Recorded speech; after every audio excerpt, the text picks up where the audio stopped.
dan ada kepentingan bersama, ada yang harus kita tuju buat menyelesaikan berbagai macam masalah. Jadi kita lihat di Indonesia itu atau di mana aja banyak problem. Kalau kita ngerjakan sendiri capek, nanti pada saat tertentu jenuh.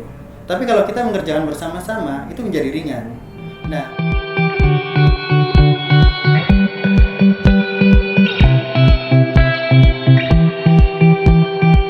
selamat datang di iPods Ikal Polman Podcast. Ruang podcast untuk Ikatan Alumni Polman Bandung. Ruang berbagi penuh inspirasi. Bersama saya Muhammad Aprianto Wijaya.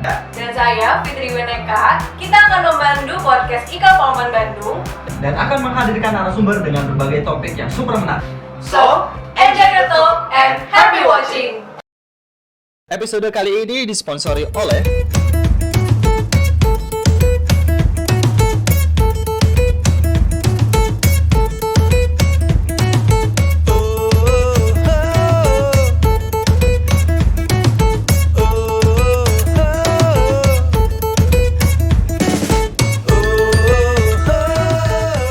Selamat datang di iPods Ikal Polman Podcast.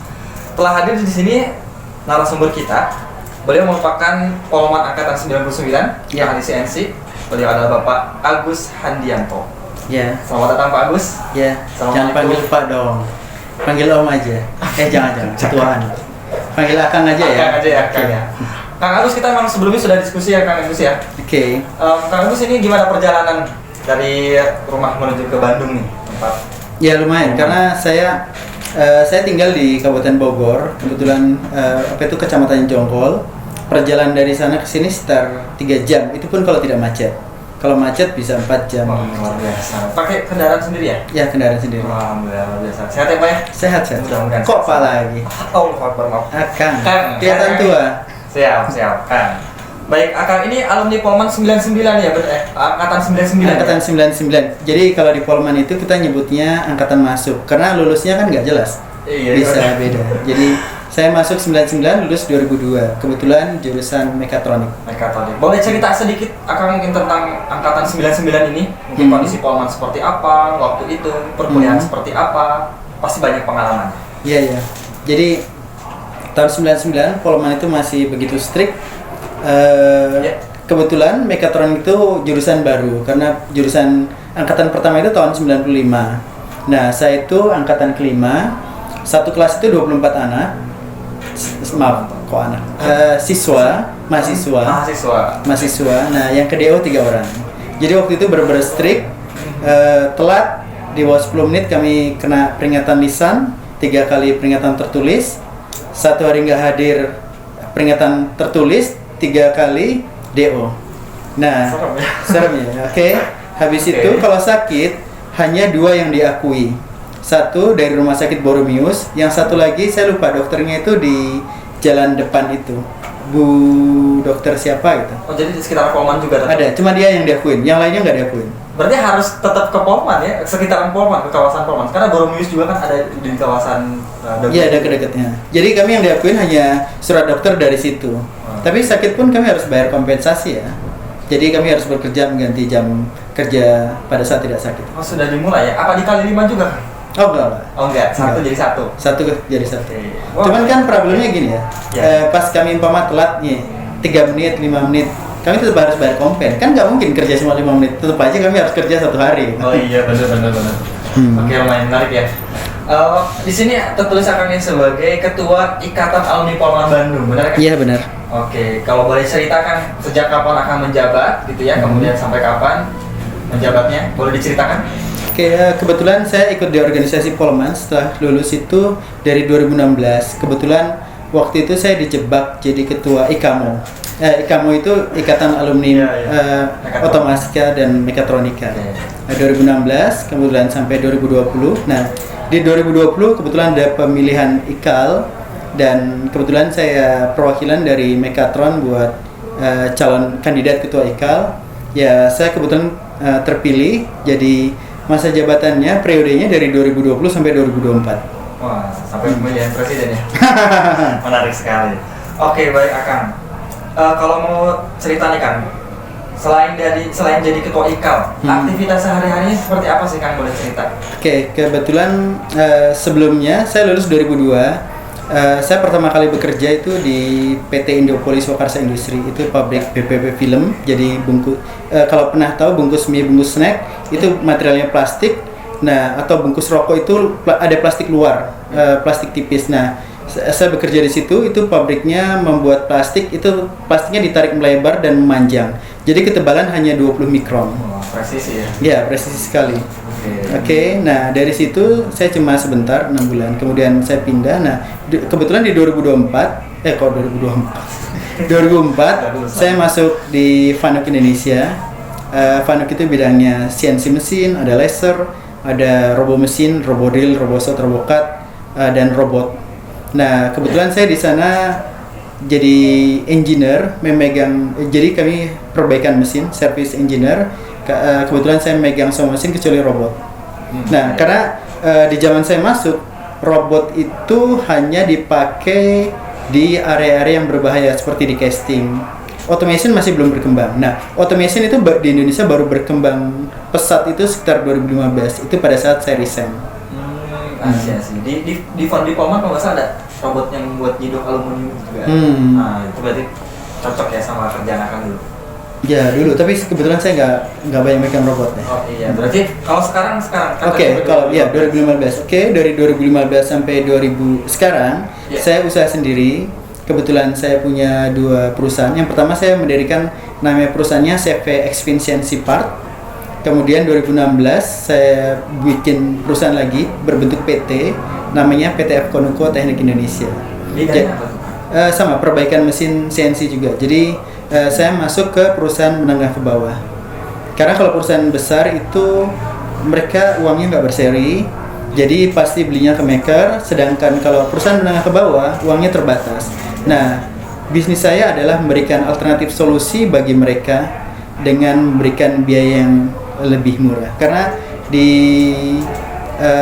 perusahaan itu kita kalau menaikkan keuntungan ada 2 cara. Pertama, menaikkan produksi. Jadi umpama sebelumnya kita produksi 1 juta, jadi 2 juta pieces. Cuman salesnya sanggup menjual nggak? Oke. Atau yang kedua, kita melakukan efisiensi. Jadi umpama kita tetap menjual 1 juta pieces, tapi bagaimana cost-nya lebih rendah. Nah, cost itu bermacam-macam ya. Bisa dari sisi produksi, engineering, delivery, macam-macam. Nah, kebetulan dari sisi maintenance, saya memberikan alternatif solusi untuk mengefisiensikan biaya perbaikan. Kira-kira seperti itu. Menarik sekali ya. Berarti super sibuk ya? Ya, kalau kita kerjakan semua sibuk, tapi kalau kita bisa manage, kita bisa delegasikan beberapa tugas kita ke tim, ya itu menjadi lebih ringan ya. Ya, kebetulan kalau sekarang aktivitas saya ada lagi berarti? Standar dari jam 8 sampai jam 5 ya usaha ya kerja. Jadi pagi mengontrol istilahnya memberikan beberapa pekerjaan ke tim. Oh, seperti ini. Nah, siang kemudian ke customer, mulai sales, dan ya mungkin ada beberapa perbaikan. Kemudian sore mengecek pekerjaan tim apakah sudah beres atau tidak. Nah, itu antara jam 8 sampai jam 5. Kemudian jam 6 sampai jam 7 kebetulan saya sudah nikah, saya punya 4 anak, 2 putra 2 putri. Jadi jam 6 jam 7 kan saya harus mengajarin anak saya mengaji. Terus habis itu mungkin anak saya kan ada PR juga, saya harus mengajarin mereka biar bisa menyelesaikannya. Kemudian setelah Isya jam 7 lebih sampai jam 9 atau jam 10 kebetulan saya kuliah lagi di Polman. Luar biasa. Ambil D4 teknik rekayasa otomasi. Nah, itu dari di Polman itu kuliah malam online. Kebetulan di jurusan A itu sudah membuka kelas D4 karyawan. Nah, baru saya angkatan pertama, jadi angkatan percobaan, kelinci percobaan. Ya mudah-mudahan lulus karena targetnya itu 1 tahun bisa lulus. Ya, ini sangat menarik ya. Jadi mungkin kalau di tempat lain harus kuliah bisa 2 tahun atau lebih. Nah, ini di Polman di set 1 tahun. Cuman ya itu bebannya yang dari 2 tahun menjadi 1 tahun. Jadi tantangan tersendiri, agak lumayan padat. Nah, setelah jam 10 mungkin saya baru nemenin anak saya biasa mau tidur ajarin berdoa. Oke. Nah, setelah itu saya harus belajar lagi, buka-buka buku lagi, kan kemudian mengerjakan tugas, bikin laporan macam-macam. Itu antara jam 10 sampai jam 12 malam. Nah setelah itu baru saya bisa istirahat tidur. Nah kadang-kadang tugas itu hari biasa nggak selesai, dilanjutkan Sabtu Minggu. Selain itu di sela-sela itu kan kebetulan saya karena sebagai ketua Ikatan Alumni Polman, saya harus mengajak alumni buat kolaborasi, mengadakan beberapa program kerja, kegiatan, misalnya goes, habis itu bikin podcast seperti ini, ya macam-macam ya. Ya itu juga menyempatkan diri di beberapa waktu itu. Ya itu jadi tantangan tersendiri juga. Saya melihat super teratur dan penuh ambisi ya setiap tahapnya ya. Sebenarnya ambisi tidak. Jadi ya itu cita-cita. Kadang ambisi sama cita-cita konotasinya jadi sedikit berbeda. Oke. Yeah. Nah, mungkin kalian yang masih muda kan banyak waktu luang. Yang masih muda manfaatkan. Nah, pas sudah umur seperti saya kan harus bertahan hidup. Kadang-kadang kalian harus memimpin suatu organisasi, mungkin beberapa kayak gitu. Mungkin jadi pemimpin di usahanya masing-masing, kalian jadi nakoda di sini, kemudian di organisasi sosial jadi nakoda, di rumah tangga jadi nakoda keluarga. Nah, waktu itu terbatas ya 24 jam. Jadi harus bisa berusaha dimanfaatkan sebaik-baiknya. Baik Kang. Kang Agus di sini sudah ada semacam spanduk ya ini ya, ada bertuliskan tentang visi dan misi dari IKAL Polman tersendiri. Oke. Nah, mungkin Akang bisa menjelaskan kepada pemirsa semuanya tentang visi dan misi IKAL Polman periode 2020 sampai 2024. Oke, baik. Perlu berdiri kali ya? Oh, boleh ya. Silakan. Oke. Ini kebetulan kita bikin spanduk visi IKAL Polman periode 2020-2024. Jadi visi kami, alumni yang bersatu dan aktif membangun bangsa untuk Indonesia maju berkarakter. Jadi di sini ada 3 poin. Poin pertama adalah alumni yang bersatu. Jadi bagaimana menyatukan alumni. Kemudian ada budaya yang kita pengen kejar, yaitu berkarakter. Karakter seperti apa? Nah, kebetulan di Polman kita sudah dibentuk karakter disiplin, kerja keras, dan lain-lain. Nah, di sini yang target saya selama 4 tahun ini nggak muluk-muluk. Hanya satu karakter yang mari kita bersama bentuk, yaitu karakter kolaborasi. Oke. Nah, setelah kita bisa bersatu dan punya karakter kolaborasi, itu akan memudahkan kita untuk melanjutkan langkah selanjutnya, yaitu aktif membangun bangsa untuk Indonesia maju. Nah, jadi targetnya itu kita harus membentuk, bagaimana caranya membentuk alumni yang bersatu dan punya karakter kolaborasi, sehingga kita bisa bersama-sama selanjutnya untuk aktif membangun bangsa untuk Indonesia maju. Karena target Indonesia kan 2045 Indonesia emas. Ya. Oke? Menarik. Nah, misinya itu ada 4, atau istilahnya pilarnya. Pilarnya itu ada 4. Pertama itu bagaimana membentuk sinergitas. Yang kedua, digitalisasi informasi. Yang ketiga, budaya yang berkarakter. Dan keempat adalah good organization governance. Nah, dalam 4 tahun ini saya membagi 2 periode, 2 waktu, yaitu 2 tahun awal kita bagaimana caranya banyak melakukan kegiatan yang membuat alumni itu bersatu. Jadi perbanyak silaturahmi. Kemudian dari situ kita banyak melakukan kegiatan-kegiatan yang membentuk alumni itu bisa punya karakter kolaborasi. Nah, selanjutnya 2 tahun selanjutnya kita baru masuk ke arah aktif membangun bangsa untuk Indonesia maju. Nah, sinergitas ini nanti kita coba bikin program-program yang lain yang membentuk alumni bisa bersinergi. Jadi umpama yang sederhana aja, kita ngumpul ngopi bareng. Terus kalau ada teman sakit kita jenguk. Kalau ada yang teman meninggal mungkin kita bisa takziah. Kemudian misalnya setahun sekali nih kita punya banyak grup Korwil. Jadi kita ada Korwil Jakarta, Bandung, Cikarang, Bogor, Karawang, dan lain-lain. Nah, mungkin setiap tahun kita bisa bikin program-program yang menuju sinergitas kayak buka puasa bersama. Nah, kebetulan tahun kemarin kita sudah buat buka bersama itu di Cikarang dan Bandung. Mudah-mudahan tahun ini bisa di semua Korwil kita buat program buka puasa bersama. Nah, jadi intinya program sinergitas itu bagaimana caranya agar alumni bisa bersinergi. Nah, cara yang lain adalah kebetulan kita juga membuat aplikasi marketplace yaitu Blok K21. Di situ bisa menyatukan semua alumni. Jadi alumni bisa berdiskusi di situ karena ada media sosial yang lain itu mungkin dibatasin. Satu grup itu hanya 256. Di media ini kita bisa berkomunikasi dengan seluruh alumni yang sekitar 8.000 orang. Nah, selain itu di Blok K21 ini juga kita bisa berjualan, mempromosikan produk kita. Nah, selanjutnya selain itu digitalisasi informasi.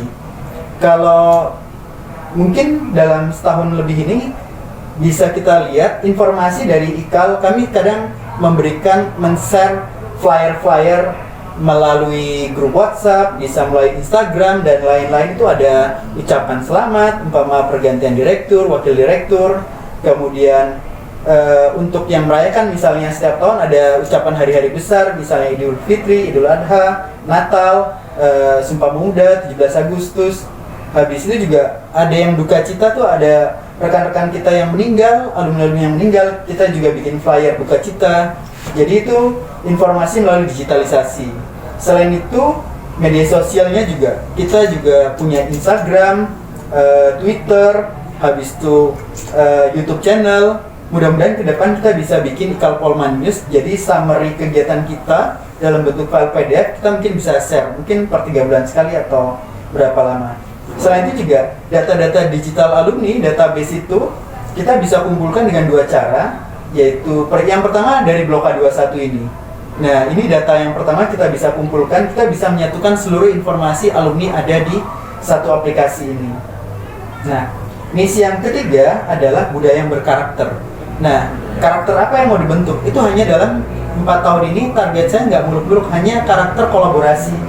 Jadi, bagaimana kita membuat kegiatan-kegiatan membuat karakter kolaborasi ini. Jadi, setelah kita punya data-data alumni, kita tahu spesialisasi mereka apa. Umpama kayak Kang Apri nih, pintar nih di MC. Oh, saya udah tahu nih, Kang Apri jadi di MC. Kang Hasbi nih sama tim bisa bikin Blok K21. Terus habis itu yang jadi ini kan juga siapa? Teh Fitri Weneka. Habis itu Kang Ali tuh tadi bisa bantuin itu kamera, nyusun kamera, sama Kang Ridwan juga. Nanti ada juga yang bisa bikin Google Form database, itu nanti Kang Nano, Foundry angkatan 90. Nah, dari situ kan dengan database ini kita bisa petakan alumni itu kemampuannya apa, ininya apa. Nah, itu baru yang umum ya, belum spesialisasi mereka di bidang teknik. Nah, kalau kita bisa petakan dan kita bisa kolaborasikan, untuk langkah selanjutnya, untuk aktif bangun bangsa untuk Indonesia maju lebih gampang. Jadi, program-programnya adalah bagaimana kita melakukan kegiatan sosial ini, ngebentuk alumni itu punya karakter kolaborasi. Selain itu juga ini, alumni-alumni yang muda, saya minta menjadi ketua pelaksana buat belajar memimpin orang biar acara itu terlaksana. Jadi kepimpinan itu adalah seni dan cara. Jadi ada seni dan cara untuk menggerakkan orang lain menuju satu tujuan.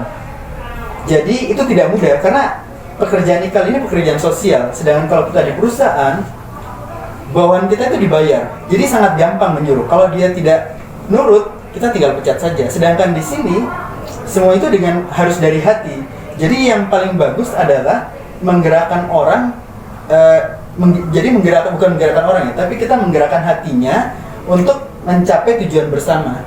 Nah, kebetulan di sini kita belajar bagaimana menjadi pemimpin kecil di tim kita agar mau mencapai tujuan bersama. Mudah-mudahan nanti pada saat rekan-rekan semua dengan umur yang mungkin 40 atau 45 mungkin pasti mendapatkan tanggung jawab yang lebih besar. Mungkin menjadi posisi apa, dan itu tanggung jawab lebih besar. Dan kalau sudah bisa berlatih dari sekarang, itu akan menjadi apa ya, portofolio. Habis itu juga ya basic yang bagus buat menghadapi tantangan yang lebih besar. Kira-kira seperti itu. Nah, selanjutnya good organization governance. Jadi ini kita belajar tentang bagaimana surat menyurat yang bagus. Jadi seperti kegiatan ini kita mengundang dari Polman kita membuat surat resmi. Jadi surat resmi ada, kemudian ini kita juga ada pembukaan keuangan. Jadi kita berusaha membuat laporan itu setransparan mungkin, karena sekarang zamannya sudah transparan. Jadi semua tagihan, semua apa kita harus dokumentasikan. Jadi ya kita belajar di 4 hal ini. Pilarnya ini sinergitas, digitalisasi informasi, budaya berkarakter, good organization, governance. Dari misi ini kita bisa bikin programnya apa saja. Nah, milestone-nya selama 4 tahun ini adalah dari 2001-2024, 2 tahun awal itu bagaimana membentuk alumni yang bersatu dan berkarakter. Itu sampai 2001-2022 kita banyakkan program-program membentuk alumni yang bersatu dan berkarakter. Nah, tolak ukurannya apa? 2023 kita akan membuat reuni akbar. Benar. Nah, jadi kalau pas reuni akbar itu yang datang banyak, berarti program kita berhasil. Dan setelah itu, umpama alumni datang dan reuni akbar terlaksana dengan baik, berarti kita secara kolaborasi sudah mulai berhasil. Jadi itu menjadi titik langkah awal untuk selanjutnya. Nah, 2024 itu baru kita mulai berperan aktif membangun bangsa untuk Indonesia maju yang berkarakter. Nah, kira-kira target 4 tahun saya itu mungkin tidak muluk-muluk saja ya. Oke. Kira-kira seperti itu. Luar biasa ya. Ini ya, milestone-nya jelas ya. Jadi memang arah kita mengumpulkan terlebih dahulu, kemudian kita hadirkan orang-orang di tahun 2023 lewat acara reuni akbar. Reuni akbar. Benar. Mungkin kalau bisa dilihat di sini tentang Iya, reuni akbar. Boleh cerita tentang reuni akbar nih, kan rencananya nih, kegiatannya apa nih isinya nih? Jadi kalau kegiatan belum ada. Sebentar, kita lihat di sini dulu ininya. Ini para sponsor. Oke, ini para sponsor. Tentang reuni akbar ya berarti ya? Iya. 2023. Rencananya 2023. Menurut Akang ini sempit waktunya atau agak panjang nih kalau untuk ukuran IKAL gitu? Sebenarnya lumayan sempit karena tinggal 1 tahun. Iya. Nah, kita belum menginformasikan. Jadi rencananya dalam waktu dekat flyer reuni akbar akan kita sebar. Kemudian kita membentuk grup WhatsApp. Jadi dalam grup WhatsApp itu setiap angkatan biasanya ada ketua BEM-nya dan ada ketua himpunan. Kita kumpulkan jadi satu. Kita data dari angkatan pertama sampai angkatan terakhir. Kita masukkan ke satu grup WhatsApp. Informasi dari situ. Kemudian kita akan melakukan survei terhadap reuni akbar. Siapa aja yang datang dan bisa di stop atau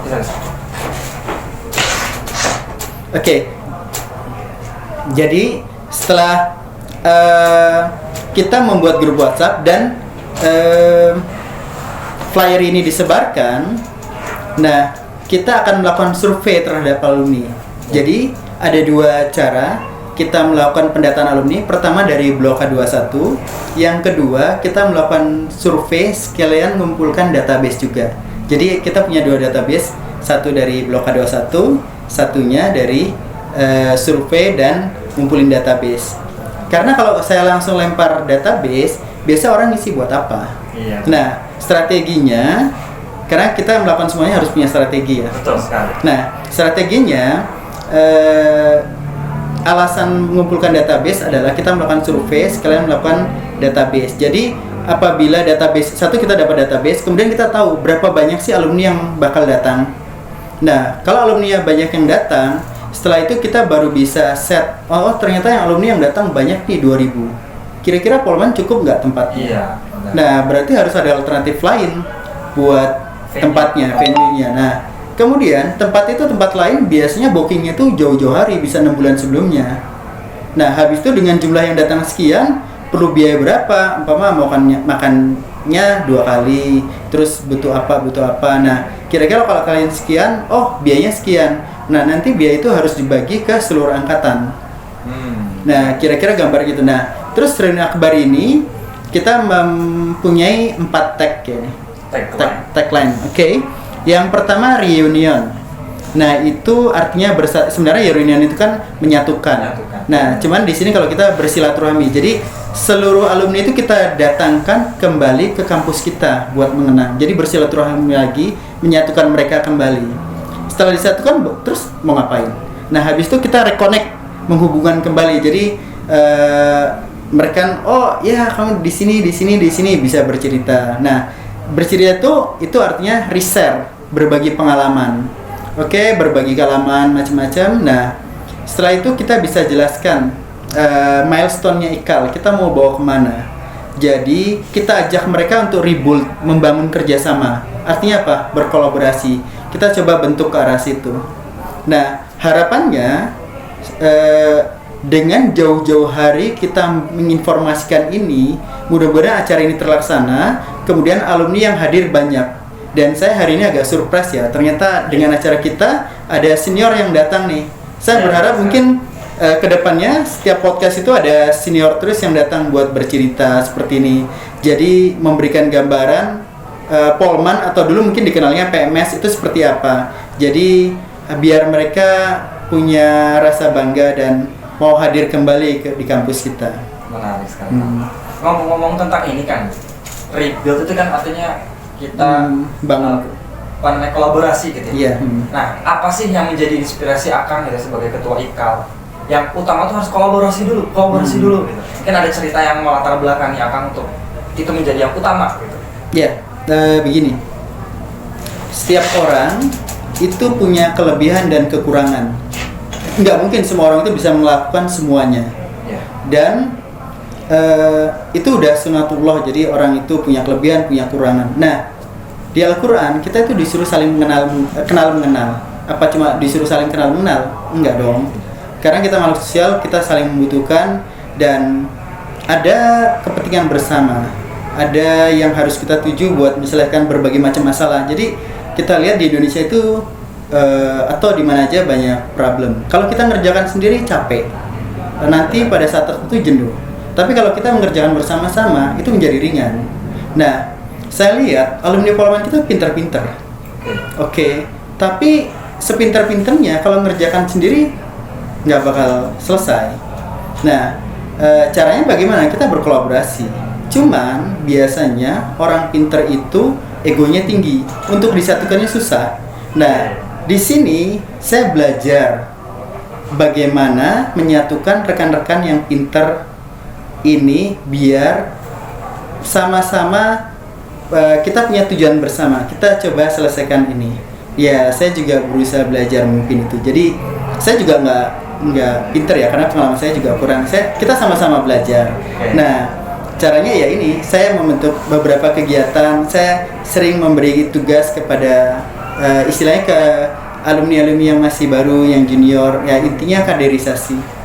Nah, belajar mereka buat berkolaborasi. Mungkin efeknya nggak dalam waktu dekat ini, karena efeknya itu bisa kita lihat beberapa tahun ke depan. Iya. Kolaborasi. Ya. Harapannya 2024 ketua IKAL selanjutnya lebih mudah buat punya. Jadi kalau sekarang saya visinya baru alumni yang bersatu dan ikut aktif membangun Indonesia maju berkarakter. Mungkin ke depan visinya lebih dari itu, menjaga persatuan alumni. Ya. Habis itu jangan cuma berperan aktif aja, tapi peran aktifnya harus jelas di mana. Jadi kalau sudah berkumpul kita tahu, oh kita punya spesialisasi spesifik di sini. Nah, kita perannya ke sini. Mungkin ketua alumni selanjutnya, oh kita punya perannya kalau sudah ini kita tambah ini. Jadi semakin banyak peran yang kita bisa berikan buat bangsa ini. Harapannya atau target tujuan akhir alumni Polman itu dikenal sebagai alumni yang bisa memberi solusi terhadap masalah bangsa. Kira-kira seperti itu. Ini tepuk tangan nih kalau misalnya ada penonton yang luar biasa. Cita-citanya sangat terwakilkan. Saya juga punya ambisi yang sama ya dengan Akang sebagai ketua ya. Mudah-mudahan bisa terus bersinergi ya ke depan. Yeah. Baik kan, kalau misalnya tadi udah menyampaikan harapan nih kan. Pertanyaan berikutnya tentang alumni yang lain nih. Kenapa semua alumninya harus ikut berkolaborasi? Kan biasanya kalau ada alumni mungkin ada gap gitu ya antara kita. Saya dengan Akang juga sebenarnya agak jauh. Nah, kenapa semuanya harus bersatu nih, alumni milenial yang baru dan juga alumni PMS yang awal-awal generasi? Kenapa harus bersatu? Oke. Begini. Hidup itu kita nggak tahu sampai kapan. Ya. Jadi setiap orang, kalau kita kan sila yang pertama, Tuhan Yang Maha Esa. Artinya ya kita percaya bahwa ada Tuhan setelah kita hidup itu bisa masuk surga, masih masuk neraka. Cuman kan kita harus punya bekal. Benar. Oke, nah kalau kita hidup hanya buat diri sendiri, tidak bisa bermanfaat buat orang, bekal apa yang kita mau bawa setelah mati? Jadi dengan berkolaborasi kita bisa menyelesaikan masalah dan bisa membantu banyak masalah. Artinya kita punya amal yang kita bisa bawa. Nah, mengapa semua harus berkolaborasi? Karena kita nggak tahu setiap mau yang muda, mau yang setengah baya, mau yang tua, matinya kapan kan nggak jelas. Jadi harus berkolaborasi. Satu itu. Kedua, yang tua mungkin pengalaman dan keuangan mereka punya, tapi secara fisik mereka sudah nggak kuat. Yang tengah-tengah uang masih terbatas, pengalaman masih sedikit, mereka masih punya fisik kuat. Kalau yang muda fisik kuat, pengalaman kurang, dana nggak ada.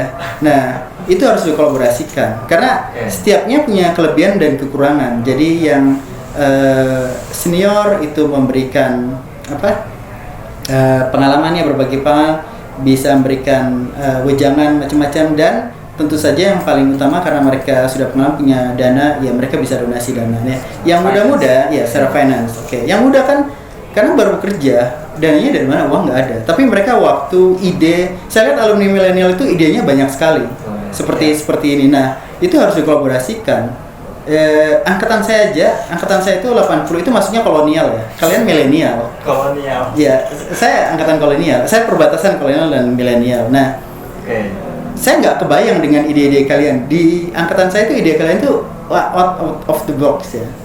Ya beda ininya. Jadi ya itu tantangan tersendiri bagaimana mengkolaborasikan yang tua, yang setengah tua, yang muda. Saya masuk yang muda.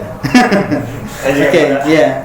Ya itu tantangan tersendiri. Itu tidak mudah. Tapi mudah-mudahan kalau ini berhasil, ya kita bisa mencapai tujuan bersama.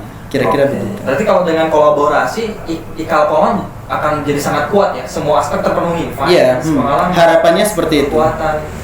Wah, berarti super penting ya nanti di tahun 2023 ini ya menjadi titik awal bersatunya kembali semua ya. Iya, titik penting sekali. Jadi salah satu upayanya juga melalui podcast ya Kang ya. Kita bertahap buat mengumpulkan satu-satu alumni-alumni yang nanti bakal dikumpulkan secara fisik gitu ya. Iya, benar sekali. Ketemu tatap muka kopdar gitu ya. Di tahun 2023. Iya. Ya itu tugas kalian. Kalian yang punya ide podcast, saya berharap kalian punya endurance, tahan dan sabar mau dan istiqomah ya, biar kita mencapai tujuan bersama. Karena kalian dibikin podcast, jadi harapan saya kalian istiqomah mau rutin seperti ini, dan itu nggak gampang ya. Bertahan endurance-nya lama seperti itu. Ya harapan saya cuma itu. Saling mendukung aja. Ya saling mendukung, benar. Kalau ada komunikasi, koordinasi, kontrol, insya Allah semuanya lancar. Iya. Kan, kalau boleh tanya nih kan, siapa sih di antara alumni-alumni yang pengen dihadirkan ya nanti reuni akbar? Yang paling pengen dihadirkan, wah ini kalau sosok luar biasa gitu. Siapa ya? Yang mungkin dosen yang punya pengalaman mungkin yang menarik buat Akang gitu. Oh ya, kalau dosen kebetulan saya dari AE, belum ada dosen yang sudah pensiun. Paling yang harus kita hadirkan adalah mungkin direktur-direktur sebelumnya. Seperti kalau zaman saya dulu masih Pak Ade Waratama, cuma kebetulan dia sudah meninggal. Nah selanjutnya ada Pak Iskandar. Selanjutnya karena saya sudah lulus, setelah itu saya nggak tahu lagi, saya nggak hafal siapa aja. Ya tentu saja direktur-direktur sebelumnya kita harus hadirkan karena dia yang sudah membawa Polman sampai sejauh ini. Luar biasa. Oke, siap. Kalau boleh tahu nih Kang, nggak semua alumni Polman itu kan tahu ya ada ikatan alumni Polman. Iya. Kalau misalnya mendengar podcast ini, jadi tahu, oh ternyata ada ikatan alumni. Nah, bagaimana cara bergabungnya nih Kang, buat jadi anggota IKAL? Oke, kalau bergabung di ikatan alumni, asal sudah pernah kuliah di Polman, walaupun sehari, itu sudah dianggap alumni. Jadi nggak perlu ya. Jadi nggak kebetulan di IDRT-nya seperti itu. Jadi nggak perlu aturan yang terlalu bagaimana nggak ada. Jadi asal sudah pernah kuliah di Polman, kami mengabdinya alumni, karena kita nggak mau mengkotak-kotakan oh kamu alumni kamu bukan, karena kita punya tujuan bersama buat membangun Indonesia maju. Jadi mau dari mana aja kita satukan, berkolaborasi, bagi saya nggak masalah, kita nggak usah terlalu eksklusif. Oke, kan kalau misalnya ngomong-ngomong tentang cara daftar nih, berarti kan nanti ada platform ya namanya Blok K21. Kenapa namanya Blok K21 nih? Kenapa nggak Polman 21 atau Polman gitu? Kenapa ya? Iya, karena kalau Polman itu kadang ya image-nya itu cukup dikenang tidak mau diulang. Nah, Oke, K itu berasal dari Kanayakan. Jadi itu satu jalan di mana Polman itu berada. Jadi orang selalu kenal, oh Polman itu alamatnya di mana? Kanayakan 21. Makanya diberi nama Blok K21. Oke, ini juga jadi satu nama ya kan ya, yang apa namanya, tidak mewakilkan alumni PMS atau alumni Polman gitu ya? Iya, benar. Kita sama-sama alumni K21 ya, alumni Kanayakan 21. Iya benar, kita alumni Kanayakan 21. Alumni kampus ini gitu. Oke, luar biasa. Boleh kan mungkin akan menyampaikan kepada pemirsa dan juga saya gitu untuk buka situsnya di mana nih alamatnya? Oke. Kita bisa buka di www.blokk21.com. www.blokk21.com. Ya, nanti mudah-mudahan setelah di launching akan ada application di App Store, application store-nya. Nah, kita bisa install di HP kita. Tolong diinstal ya. Oke, siap. Nanti masa tolong bantu install ya. Bukan bantu ya, tapi tolong diinstal sebagai alumni. Tolong diinstal. Oh, berarti sekarang belum launching ya aplikasinya ya, Kang ya? Hari ini kita launching ya. Hari ini, tanggal 30 Januari. Ketok palu dulu kan? Nanti ada aplikasinya di Play Store. Oke, baik. Tunggu saja informasi selanjutnya dari kami. Luar biasa. Oke kan, mungkin ini jadi closing statement buat kita ya kami hari ini. Kalau dari saya sih terima kasih banget Akang sudah hadir gitu ya untuk menyampaikan tentang cita-citanya alumni Polman ini, IKAL ini seperti apa. Mungkin Akang bisa menyampaikan ke kita gitu ya sebagai generasi milenial ataupun pemirsa para alumni ya. Harapan Akang ke depan seperti apa dan kita tuh harus bertindak seperti apa untuk bisa sejalan dengan cita-cita IKAL Polman 2020 sampai 2024 ini. Oke.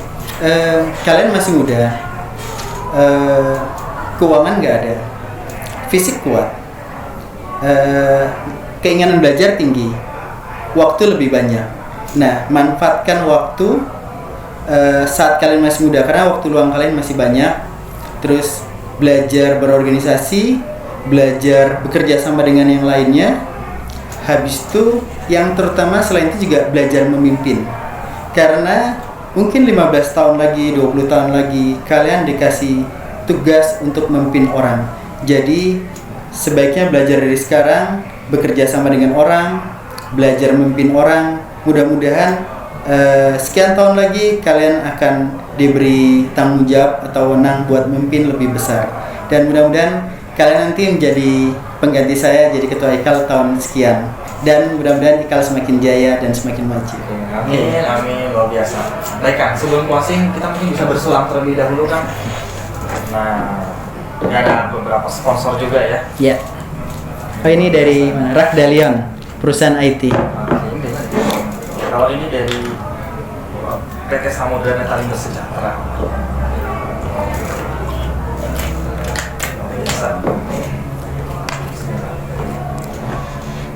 Bismillah. Oke, baik. Terima kasih Pak Agus ya. Mungkin kita bisa ketemu di lain waktu di episode berikutnya. Kita bahas tentang rencana milestone satu-satu. Oke, baik. Terima kasih Bapak Agus. Semoga perjalanan pulangnya diberikan kelancaran. Oke. Keselamatan. Ya.